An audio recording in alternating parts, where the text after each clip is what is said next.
Hi hello, എന്തുണ്ട് വിശേഷം? എല്ലാവർക്കും സുഖമല്ലേ? അപ്പോൾ കുറേ നാൾക്ക് ശേഷം ഇഷാമോളിന് ചോറ് കൊടുത്തു വിടാണ് കേട്ടോ.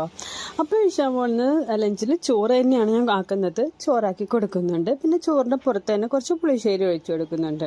പുളിശ്ശേരി വിട്ട് ഇഷാമോളിനൊരു കളിയേ ഇല്ല, അതുകൊണ്ട് തന്നെ പുളിശ്ശേരി കൊടുക്കുന്നുണ്ട്.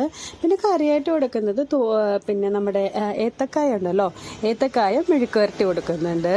അതുപോലെ തന്നെ ബീട്രൂട്ട് തോരനും വെച്ച് കൊടുക്കുന്നുണ്ട്. ഇത് ഇത്രയാണ് ഇഷാമോളിൻ്റെ ലഞ്ചിൽ പാക്ക് ചെയ്തിരിക്കുന്നത്. സ്നാക്സ് ആയിട്ട് കൊടുത്തിടുന്നത് ഒരു ക്രോയിസാൻ്റ് ആണ്, ഒരു ചോക്ലേറ്റ് ക്രോയിസാൻ്റ്.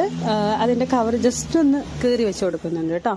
ഇതാണ് നിഷാമോൻ്റെ lunch box and snack box. എല്ലാവർക്കും ഇഷ്ടപ്പെട്ടെങ്കിൽ ലൈക്ക് ചെയ്യുക, ഷെയർ ചെയ്യുക, സബ്സ്ക്രൈബ് ചെയ്യുക. നാളെ മറ്റൊരു വീഡിയോ ആയിട്ട് കാണുന്നവരെ എല്ലാവർക്കും ബൈ.